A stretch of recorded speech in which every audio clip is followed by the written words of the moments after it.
want to bring in attorney Brian Claypool.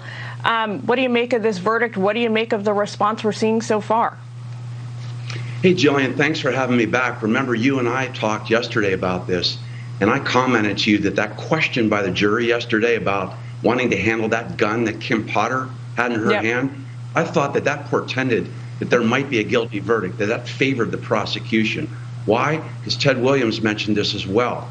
It's really difficult for a jury to grasp how Kim Potter would not know the difference between a taser and a gun. The taser weighs 50% less than a gun. So that was a big game changer yesterday. But look, at the end of the day, I'm not surprised by the guilty verdict on the second-degree manslaughter, a little surprised by the guilty on the first-degree manslaughter. But guess what?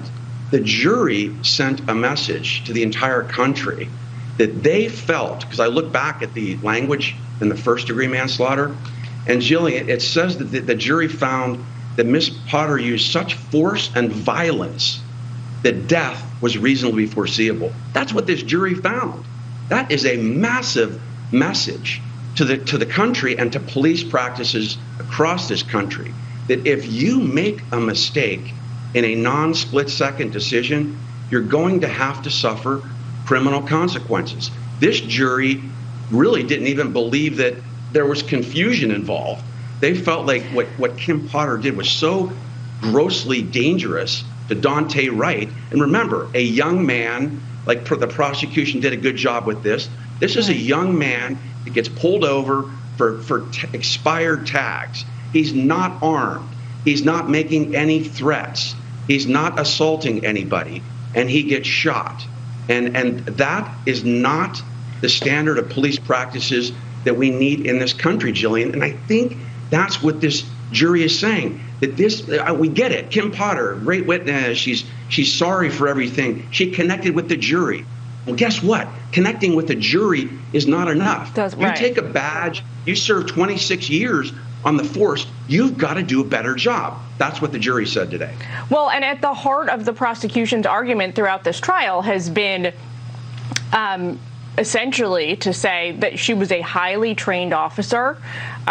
She was trained in, she's been handling weapons for a long time as part of her service. But then when she said on the stand she had never fired the taser gun before, it surprised at least me, the idea that the police department would send an officer out onto the streets to interact with civilians and have access to a weapon on their person that they had never even used before, never even in a simulation kind of a circumstance. Does that surprise you?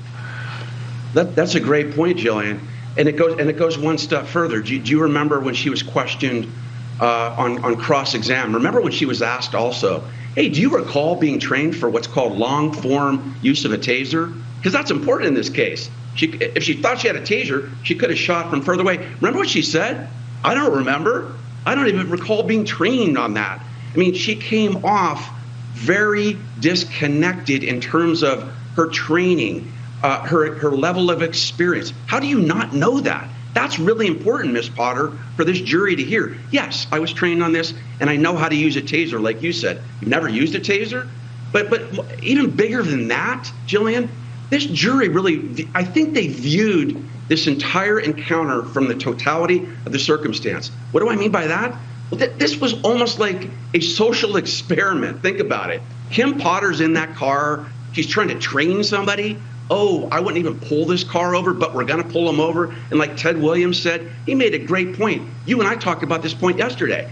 How does Daunte Wright get pulled out of the car, right? And then he's supposed to be handcuffed, should have been taken to the back of the car. How does he get back into the car? I mean, this was really, really like a bad news bears scenario. Kim Potter is in charge. Don't use a human being, a young man whose life is gone now, don't use a human being to train officers on the job. This should have been handled better, and there has to be consequences. And one quick point on Jonathan Turley's point, I love him to death, but I respectfully differ on this criminal versus civil, and I'll tell you why real quick. When you sue police officers in civil court, they're guaranteed qualified immunity. They have what's called qualified immunity. And in this civil case, against Kim Potter, she might get off on qualified immunity. So if you want to change the criminal laws to civil, you better start changing and removing these qualified immunity civil protections as well, because police officers aren't usually held accountable in civil court. All right, Brian Claypool, we got to leave it there. Thanks so much for taking time this afternoon. We appreciate it. You bet. Thanks, So John. we're going to continue monitoring.